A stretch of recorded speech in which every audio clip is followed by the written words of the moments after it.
I've been talking my way through First Kings, and I'd like to continue adding grammatical analysis with commentary. And so, just to continue where we have been, uh, I would like to pick up in chapter 4. In chapter 4, we are looking at the administration of Solomon, especially in the first 20 verses.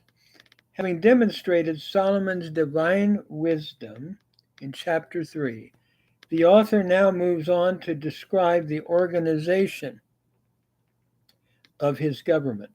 He first of all enumerates the heads of the departments in his government, verses 2 to 6, followed by a listing of the 12 officers over the 12 administrative districts who were to collect funds to provide food for the king's household for a year, verses 7 to 20.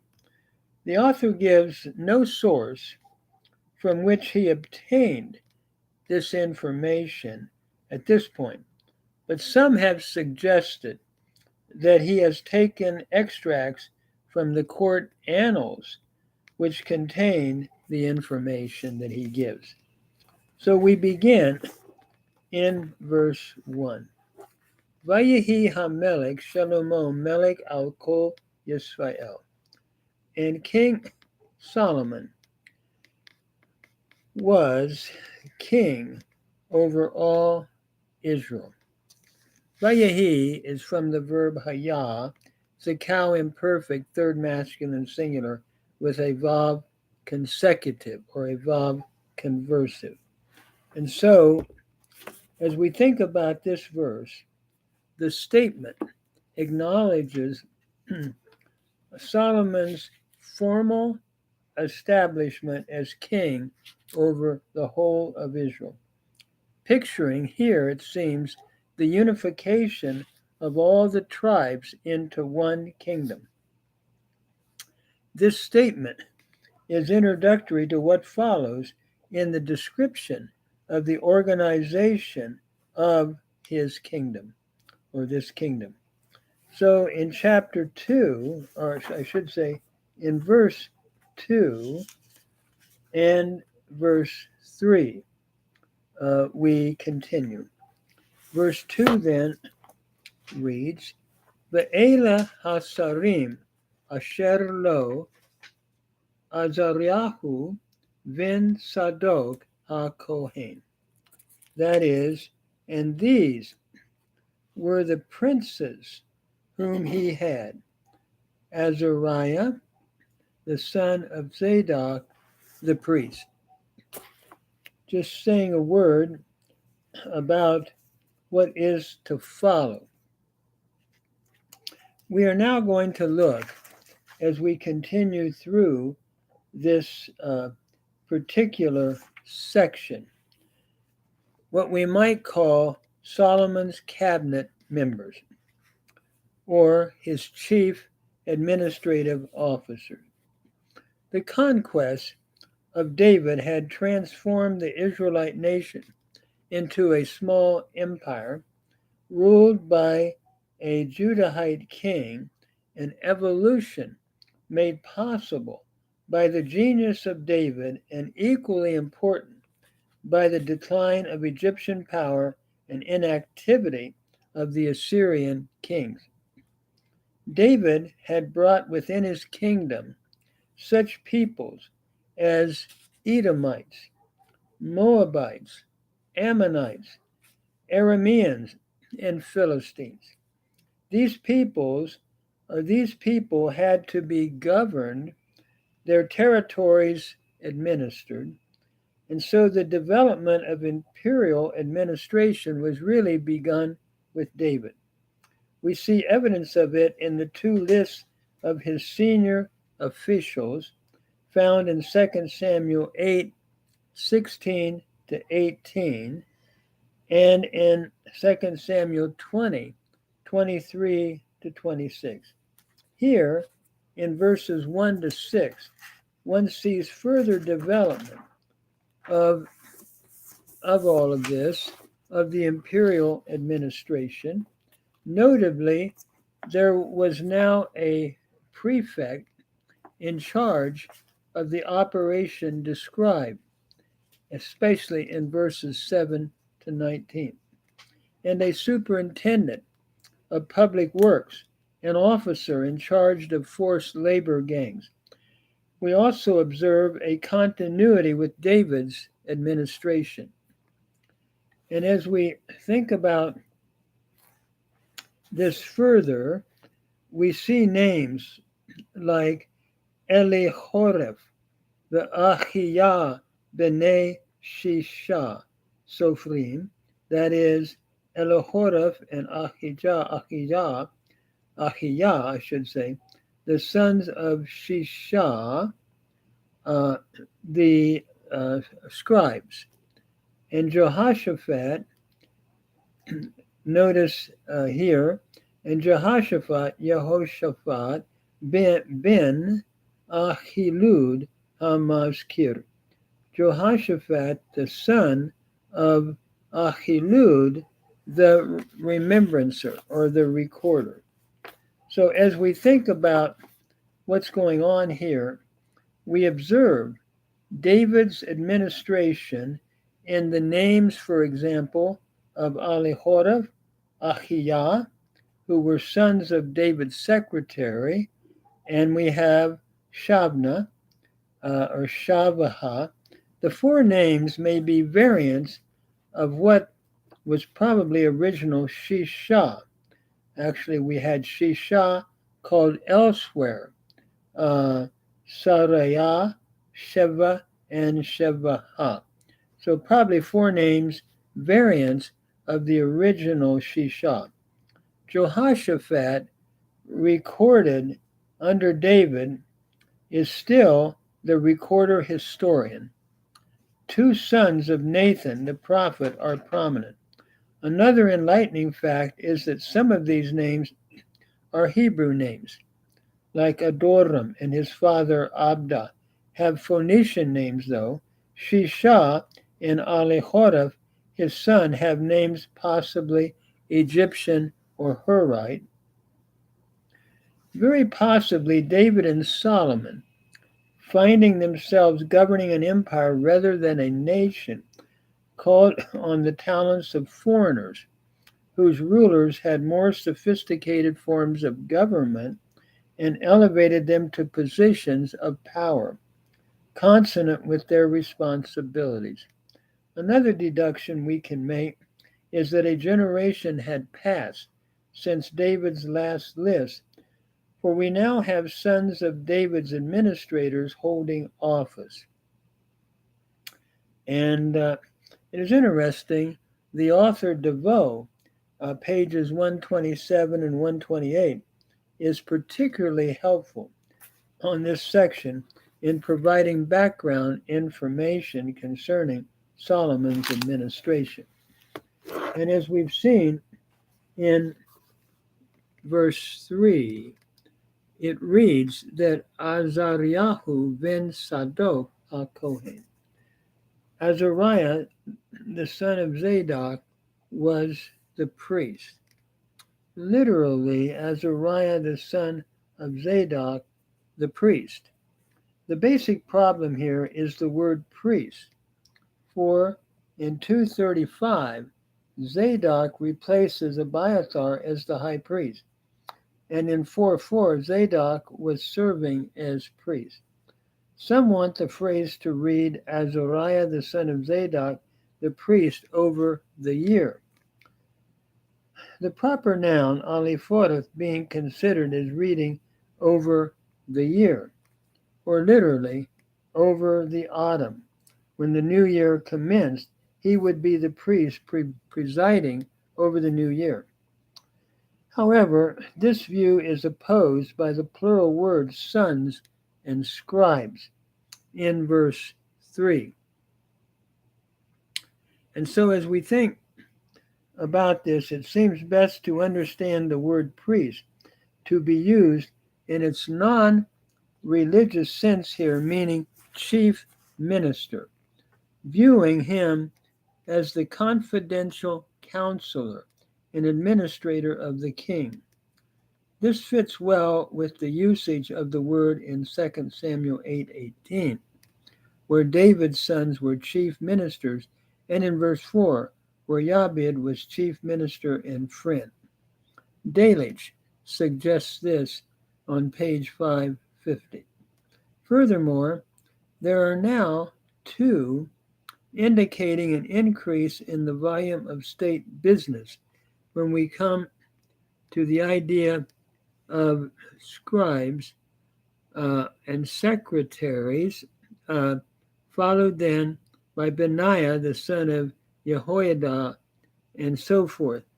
There are now two indicating an increase in the volume of state business. The office of secretary lasted throughout the history of Judah. It combined functions we think of as private secretary and secretary of state. He was responsible for all correspondence, domestic and internal, emanating from the capital, and later for temple collections. As we think about this particular verse, I'm thinking of verse 3. It has Achilud HaMazkir, literally one who causes remembrance.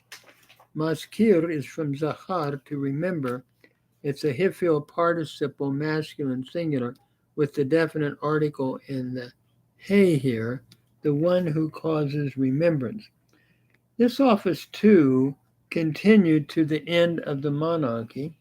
The name in Hebrew signifies the one who calls, names, reminds, or reports.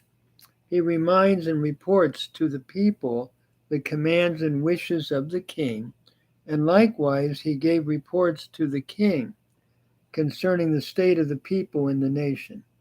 It is sometimes called, or he is sometimes called, a royal herald, the royal herald, because he also announced persons to the king at royal audiences and state occasions.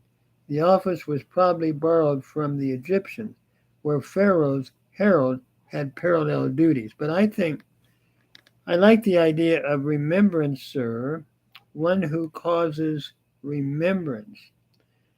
And he reminds and reports to the people the command and wishes of the king.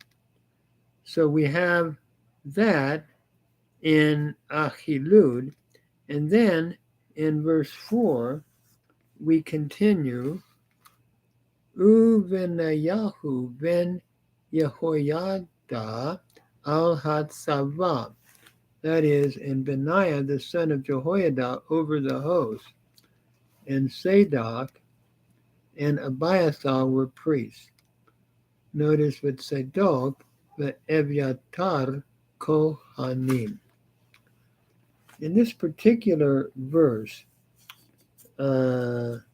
Benaiah, the son of Jehoiada, was over the host, probably formerly captain of the king's personal bodyguard. Benaiah then had succeeded Joab as the commander of Israel's army. Zadok and Abiathar were priests.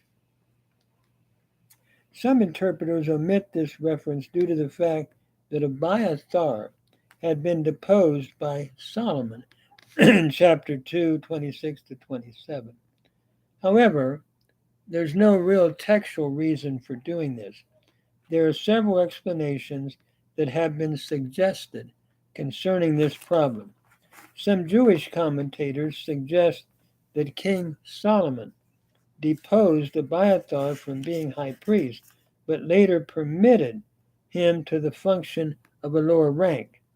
Sonsino commentary discusses that on page 28.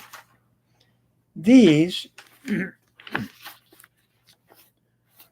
Uh, this suggests then that while Abiathar was banned from his priestly office and official function, he still maintained his hereditary priestly dignity and therefore is cited here with Tzadok, the functioning high priest. Thus, with this suggestion, only Tzadok discharged the sacred function, while Abiathar remained nothing more than his professional title, possibly. So then, verse 5 continues, and it reads, Ve'azaryahu ben Natan al ha-nitzavim. And Azariah, the son of Nathan, was over the officers. Savud ben Natan, and Savud ben Natan was Kohen Re'eh Hamelech, was, we could say, the chief minister and the friend of the king, or the king's friend.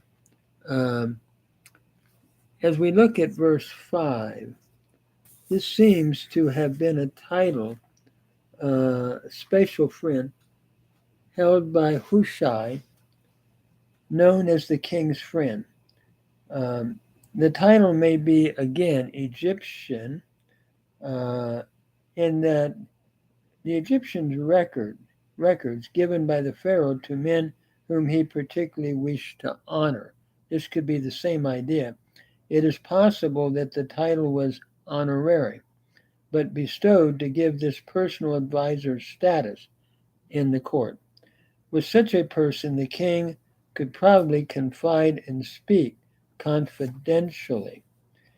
And so in verse 6, it continues, V'Ahishar al-Habayit, and Ahishar was over the household, V'Adoniram ben Abda al-Hamas, and Adoniram, the son of Abda, was over the levy.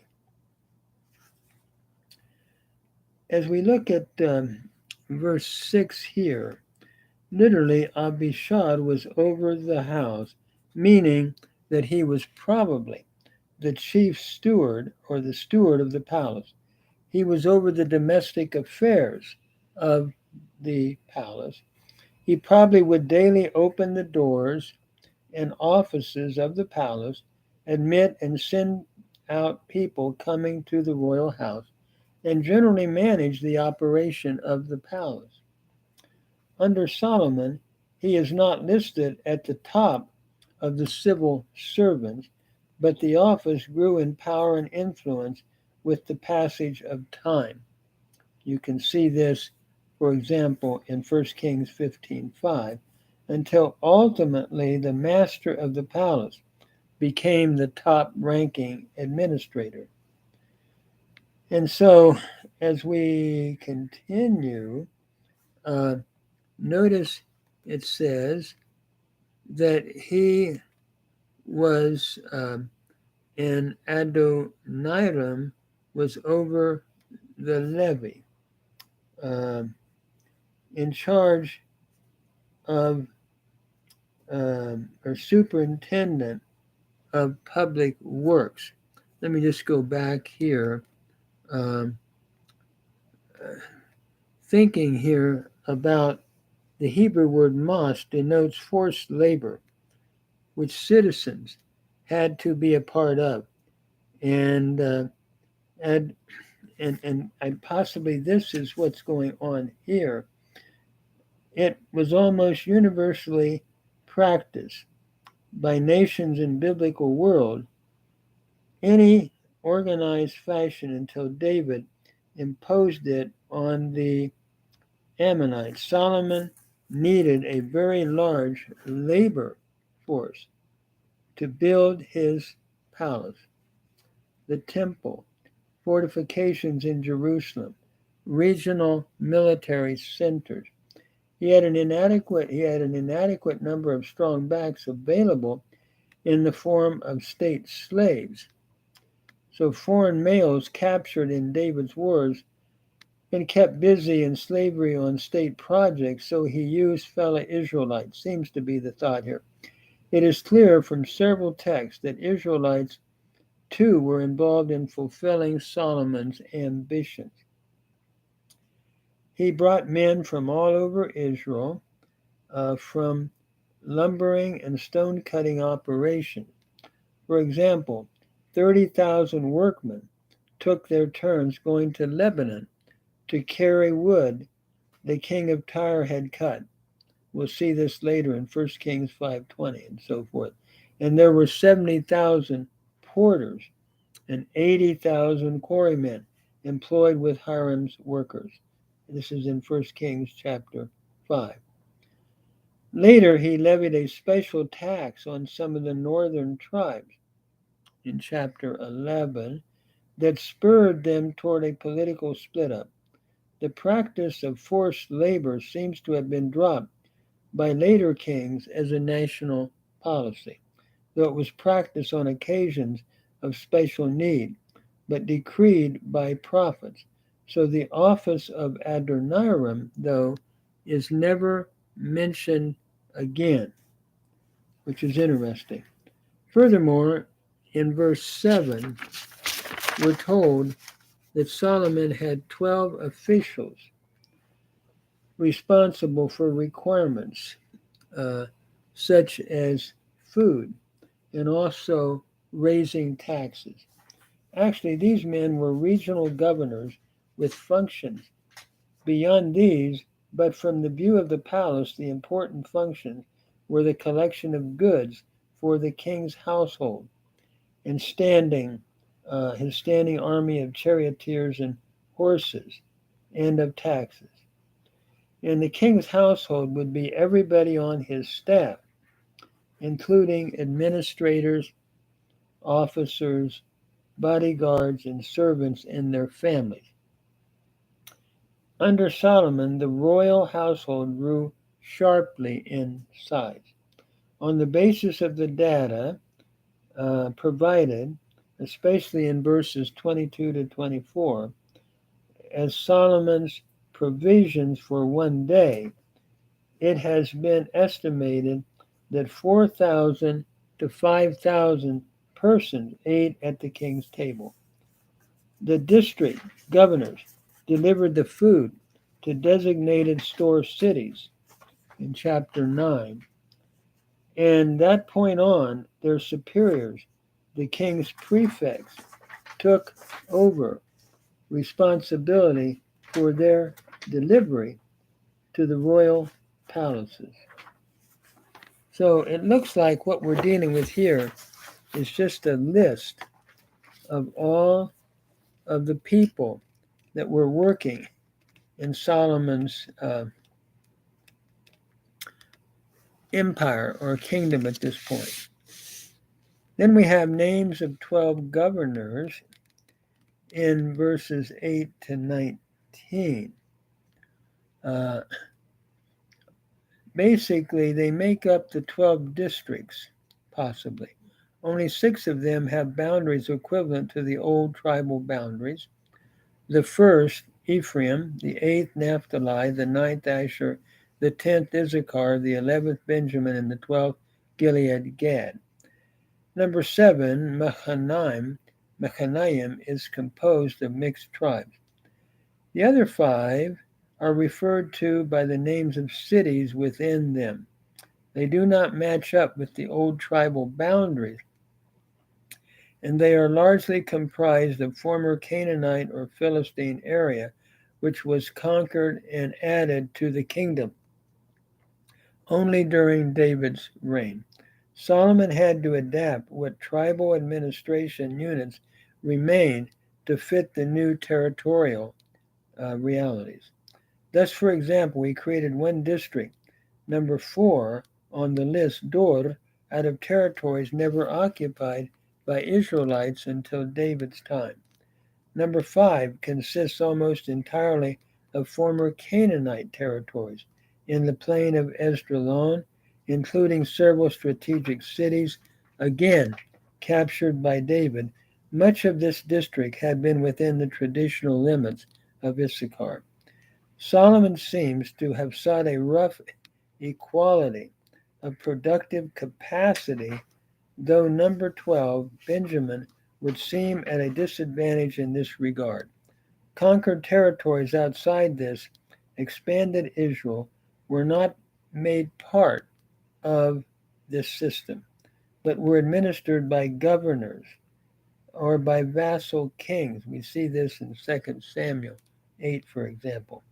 The other notable fact about this list is that Judah is left outside this administrative apparatus. Finally, the list seems to come from the latter half of Solomon's reign, for 2 of the district governors are married to daughters of Solomon. This is all talked about in these verses, going from verse 7 down to verse 19. And so for anyone following along, he's just giving a list of names here. Governors, literally, of the provinces of Solomon. And then, finally, as we come to the end of this chapter, verse 19, and one official which was over the land. These concluding words have caused much discussion by commentators. Some argue that the author is saying that there was one official which was in the land, that is, Judah. Thus, to come to some, the land here denotes the homeland of Solomon's kingdom, or Judah. Taking this view, it is felt that Judah was not incorporated in the system above set forth, that it had its own governor and different responsibilities, not enumerated here. Judah would then have been exempt from the levies that are implicit, and so forth. So Israel and Judah became populous, wealthy. Literally, Judah and Israel were many as the sand, which is by the sea in multitude, eating, drinking, and making merry. This shows the happy, contented nature of the nation. This brings us down to verse 20. Literally, Judah and Israel were many as the sand, which is by the sea, eating, drinking, and making merry. This shows, again, the happy, contented nature of the nation at that time. So Solomon then ruled, it seems, the whole area from the Euphrates River to the borders of Egypt. And so, literally, Solomon ruled, and that's in verse, as we continue into verse 5, Solomon ruled over the kingdoms from the river, the land of the Philistines, and to the border of Egypt. This is in 5:1. What's interesting here is all the petty kingdoms between the Euphrates and southeast corner of the Mediterranean were tributary to Solomon. Similar is the statement in verse 24.